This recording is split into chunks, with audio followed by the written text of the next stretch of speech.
సిరిసిల్ల జిల్లాలోని వరద ప్రభావిత ప్రాంతాలను పరిశీలించేందుకు కేంద్ర మంత్రి బండి సంజయ్ స్థానిక ఎమ్మెల్యే కేటీఆర్ ఇవాళ సిరిసిల్లకు వెళ్లారు. అక్కడ అనుకోకుండా ఒకరినొకరు ఎదురయ్యారు. దీంతో ఇద్దరు షేక్ హ్యాండ్ ఇచ్చుకుని పలకరించుకున్నారు. కాసేపు ముచ్చటించిన అనంతరం అక్కడి నుంచి వెళ్లిపోయారు. కాగా వీరిద్దరు ఎప్పుడు రాజకీయాల్లో ఉప్పు నిప్పుగా ఉండే విషయం మనందరికీ తెలిసిందే.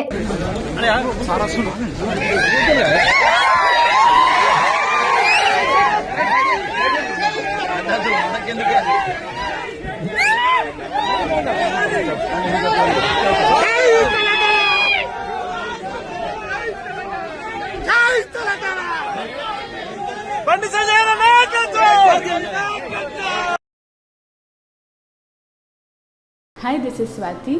Like చేయండి, షేర్ చేయండి, కమెంట్ చేయండి అండ్ సబ్స్క్రైబ్ చేయండి GRTV.